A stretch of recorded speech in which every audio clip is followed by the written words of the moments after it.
Hi there. Happy Monday. Happy new week. I hope everybody's had a good weekend. We had such a great weekend here with the Temple of Aphrodite Love and Aether Retreat. We had some in person and some who were online. We've been doing these hybrid retreats where we have activities that are for both, and also, having some folks who are at a distance who wouldn't otherwise be able to come. And I kind of feel like we're going to keep it that way, where when we do our retreats, we'll blend them, because it's so enriching to have people come, from all over. And then, what we do in person is, of course, wonderful too.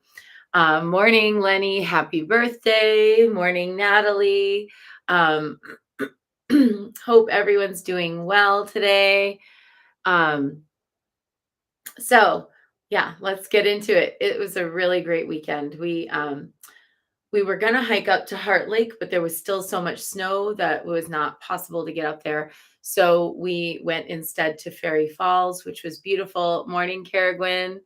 And we made flower crowns, we had rituals, we channeled messages for each other, we did divination, we took our Aphrodite vows, which was a beautiful ceremony in which each woman read aloud the prayer she had written for Aphrodite and the vow that she had written for Aphrodite.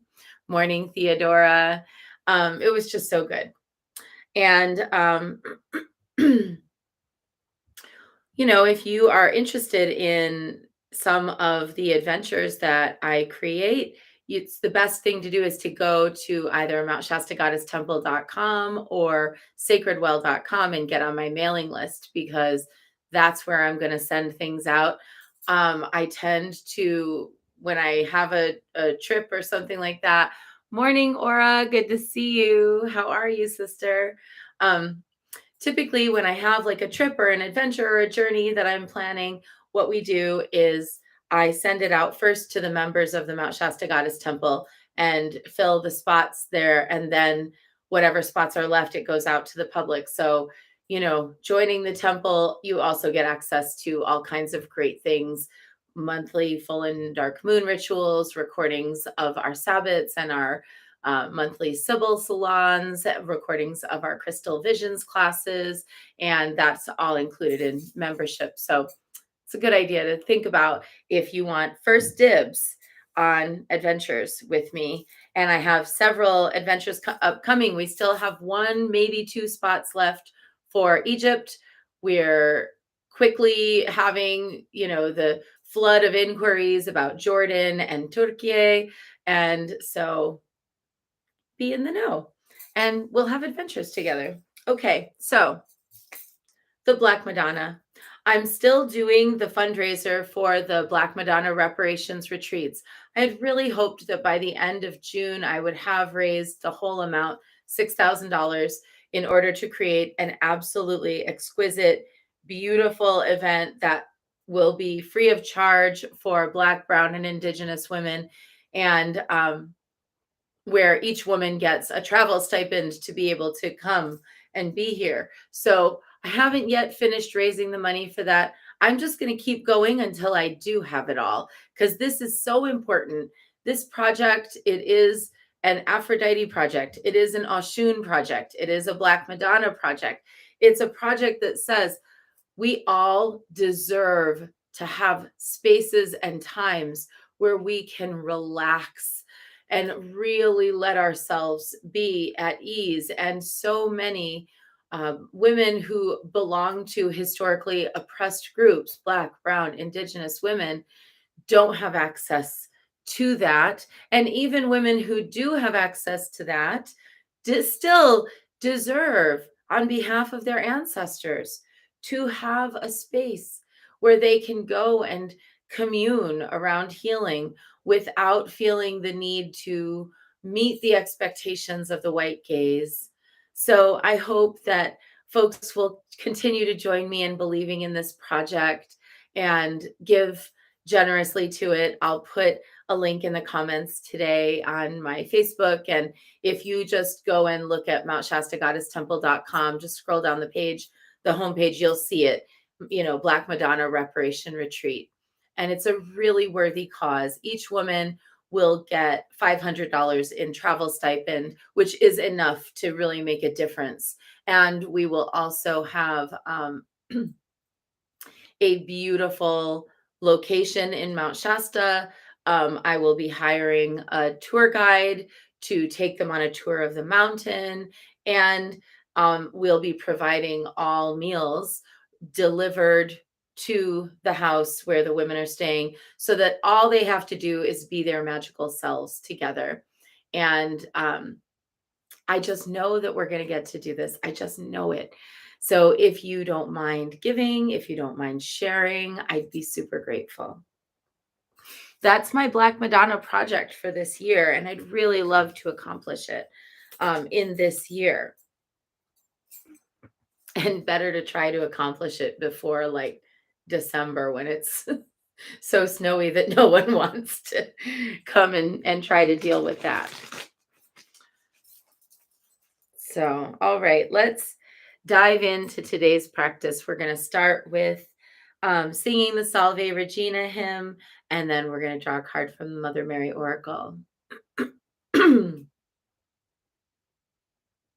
I've had too much fun and stayed up way too late when I have this little scratchy voice. Salve Regina, Mater Misericordiae, vita dulcedo, et spes nostra salve.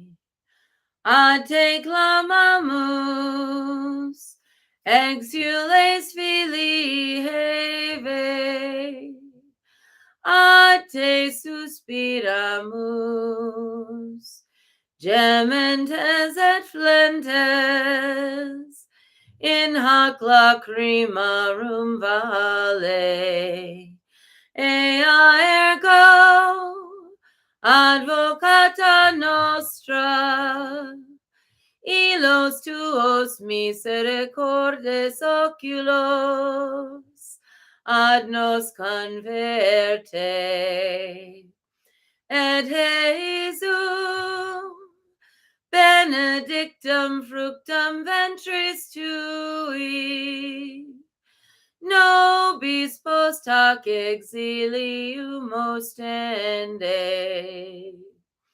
O clemens, O pia, O dulcis Virgo Maria.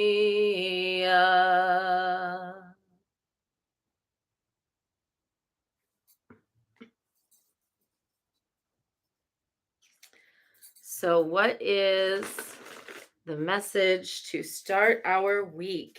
Last week in the month of the Black Madonna. Next week, we move into Baba Yaga.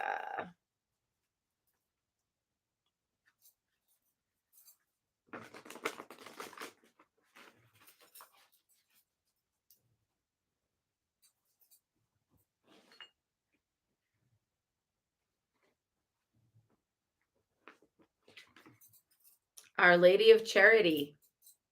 This is such a beautiful card. We're actually starting Madonna Holy Week tonight. Morning, Kathleen. Hi. Good to see you here, sister. We are starting Madonna Holy Week today. And so that means every day this week, Monday through Friday, we have a free connection via Zoom for about 45 minutes to an hour. And we're going to be learning about a different Black Madonna each day for the whole week. And yes, and this is going to be our vision for Friday is Caridad, Our Lady of Charity. And Caridad del Cobre is believed to protect Cuban immigrants, particularly coming from Cuba to the US, and has a very strong representation amongst the Cuban population, but also has an incredible shrine in Miami. And I can't help but notice that on Virgen de la Caridad's robe is a very similar tree of life pattern to the one that we see at the heart of the Aphrodite of Aphrodisias statue. So that's interesting. Let's find out what the book has to say.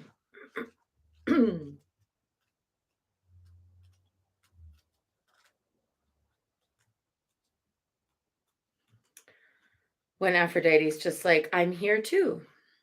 Oh, and there.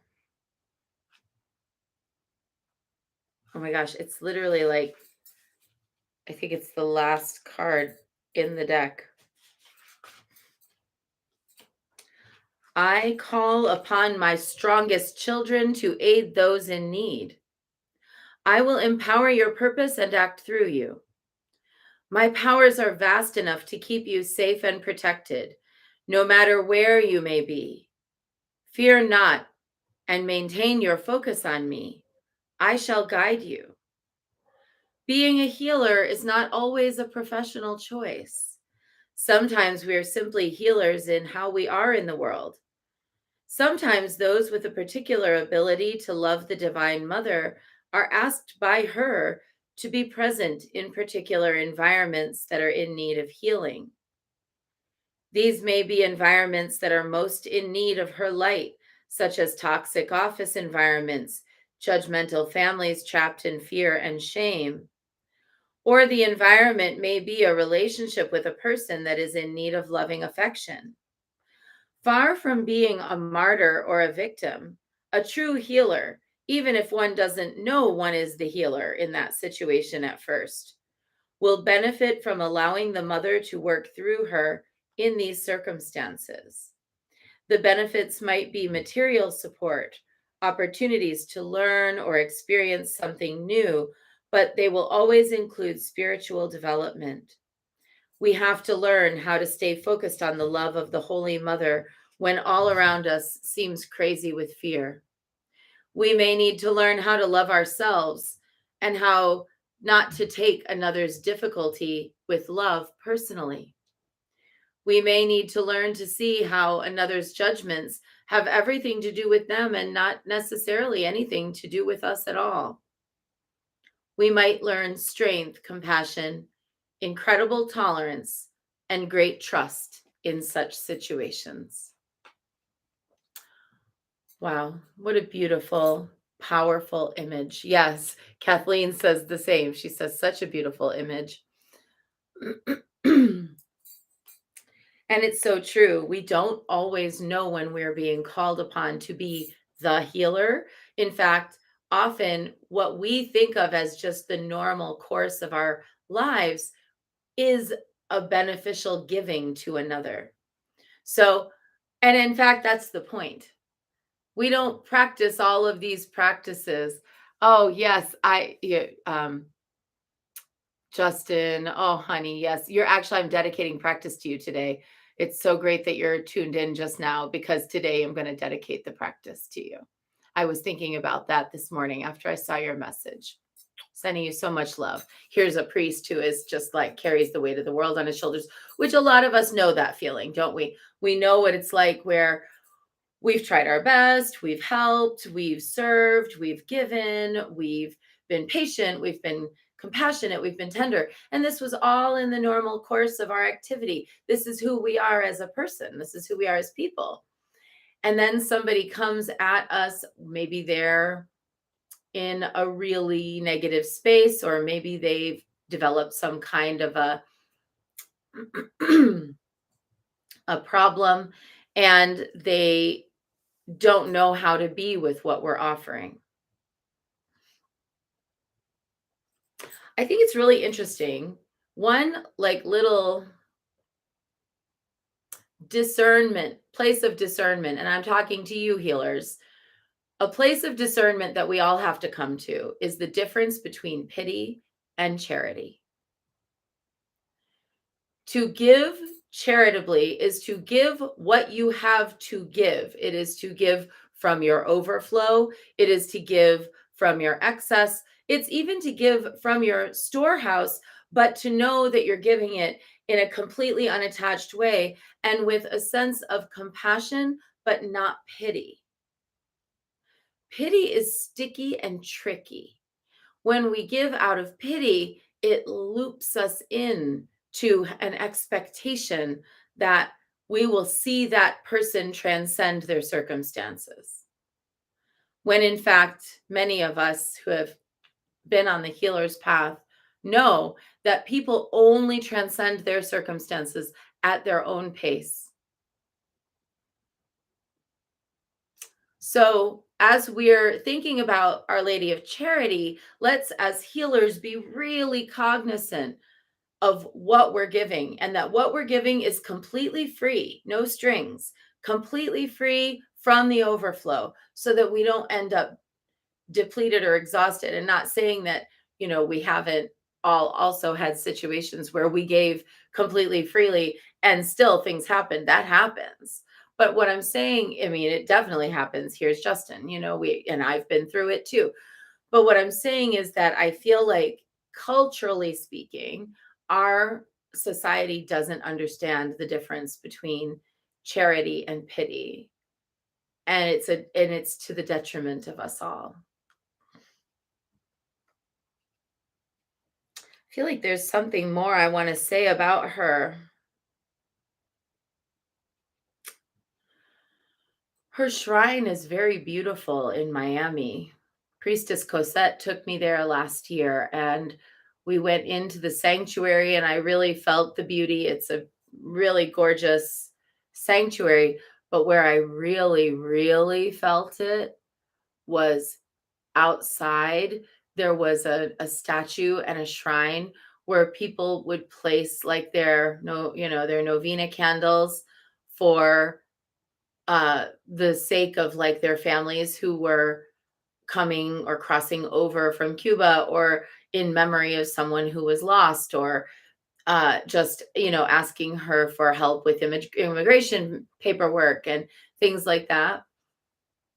That place was like whoa, whoa, whoa, whoa, whoa, whoa, whoa. It was thriving, it was vibing, it was blasting. The energy was so strong, so strong. So let's take a little time today to contemplate that the great faith in Caridad, the great faith in Our Lady of Charity, can actually really help us to come from an empowered place as healers and to do what we need to do to take care of ourselves. Sometimes that might be like what Justin said in the comments here, having to file a restraining order to protect yourself. And I have had to do it too. And I hated it. I hated every second of having to do that. I never want to I never want the man involved, right? Like ever, if I can help it. But there are times when you realize that what's necessary in order to course correct a situation is to interact with the structures that are present. And so, sending you love, Justin, today, and also to anyone else who has to deal with legal difficulties, with immigration paperwork, with, contractual things. All of that stuff is hard. It's hard on creative minds, and it's hard on the healer spirit, because the healer spirit doesn't recognize those kind of illusory things, those like illusory boundaries, like you're this, I'm that, or you're on that side, I'm on this side. The healer spirit doesn't see that, but our human discernment needs to, in order for us to stay safe. We have to sometimes be able to say, you're on that side of this line. But I think, whereas charity is understanding someone is on the other side of a line of experience, and here's what I can offer to help, I think pity goes, oh, you poor thing, and looks down. And yeah, Aura's got something great to say here. Charity assists those who may need a boost on their forward movement, empowering people further. Right. Whereas pity is disempowering because it comes from the belief that the person isn't capable. Absolutely right. Spot on. And it places the person who's looking through the eyes of pity in a place of sort of superiority, right? And none of that's not healing. We can't be in that position of superiority. So Caridad, be with us. We're going to work with Caridad on Friday in Madonna Holy Week. And I hope that you'll tune in tonight, 6 p.m. Pacific. I'll post about it after this today.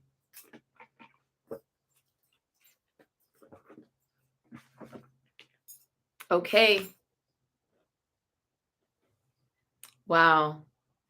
Wow, this is so powerful. Phoebe says, "Oh my God, I can't believe you're saying this today. I'm trying to get conservatorship for my mom. It has been excruciatingly painful." Wow, you tapped in at just the right time, Phoebe.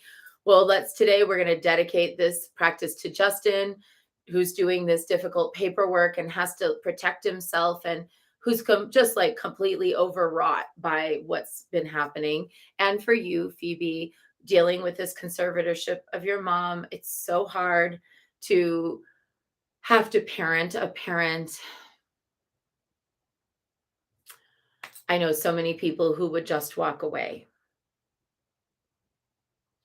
Stay your course and be balanced in it. And all you need to do is just the next step. You don't need to know where it's all going to go. You just need to know this is where I am, next step. And for anything and for anyone who's dealing with like legal paperwork, it could be anything. It could be a divorce proceedings, it could be whatever. And yeah, yeah. And Phoebe says she has dementia and my sisters did walk away. Bless you. And you're going to get through it.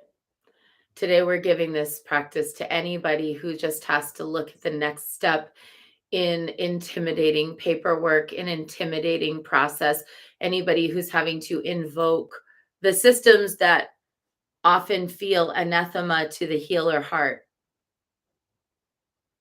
I believe when we bring our healer's heart to these systems, it helps these systems.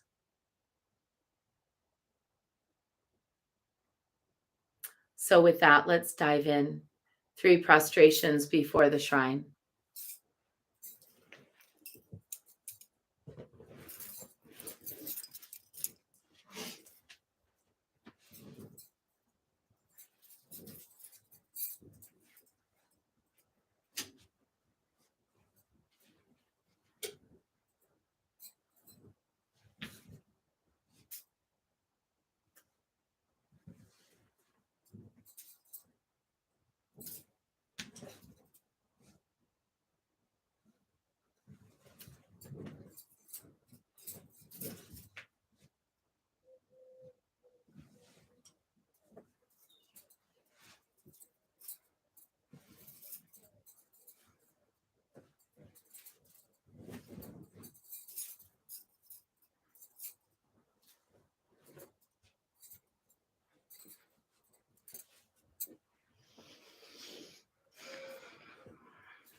And let's take refuge under the cloak of Guanyin.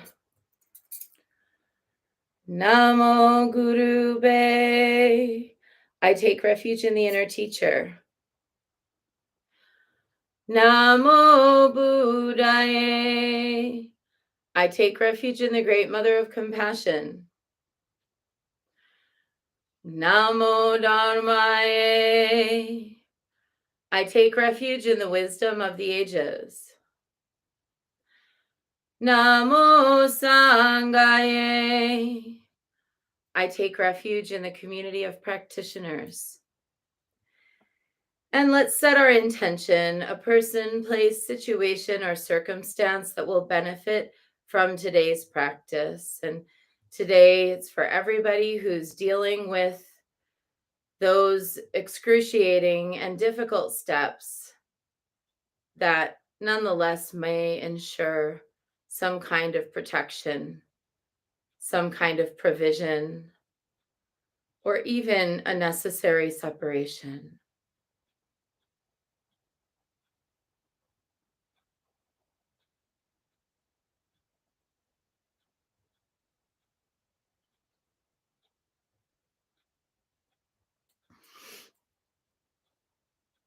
And let's recite the four immeasurables. May I be a source of loving kindness in this world and all worlds, bringing a generous heart to all my thoughts and doings. May I be a vehicle of compassion in this world and all worlds, ever mindful and aware of the tremendous suffering of others. May I be a brimming vessel of joy in this world and all worlds, delighting in the happiness of others as their suffering is alleviated. May I be a balance point of equanimity in this world and all worlds, seeing all as equals and all as deserving of goodness.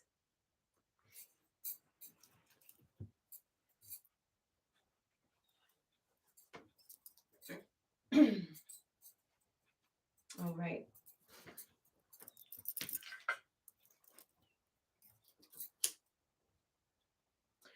I light this candle as a symbol of the enlightening Dharma way. May it shine brightly for the benefit of all beings.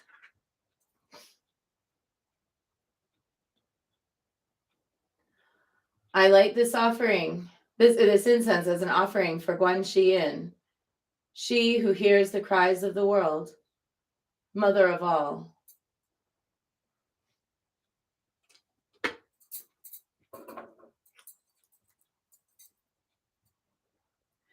Om Ahum.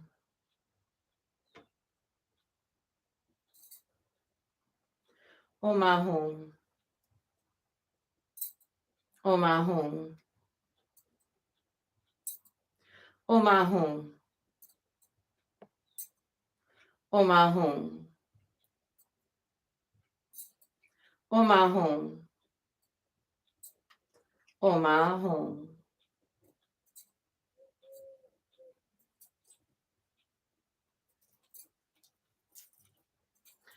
Om Ahum. Om Ahum. Om Ahum. Om Ahum. Om Ahum. Om Ahum. Om Ahum.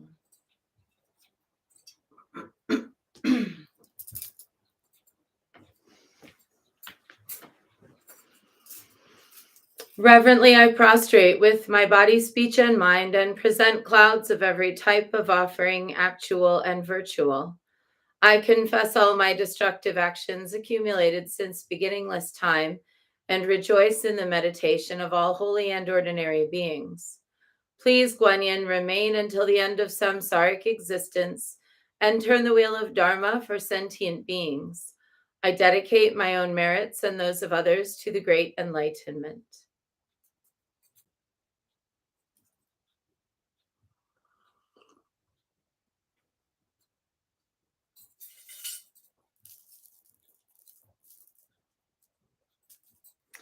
We're going to do 108 recitations of Namo Guanxi and Pusa, calling out to Guanyin and asking her to be present for us, to awaken true charity in our hearts, and to steer us away from pity, and to hold us as we take each step that we need to take.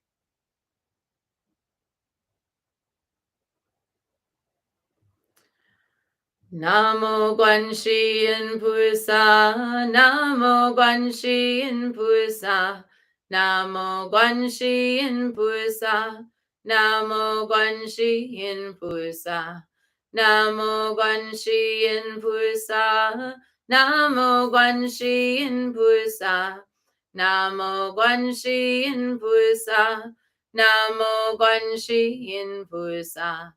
Namo Guanxi and Pusa, Namo Guanxi and Pusa, Namo Guanxi and Pusa, Namo Guanxi and Pusa, Namo Guanxi and Pusa, Namo Guanxi and Pusa, Namo Guanxi and Pusa,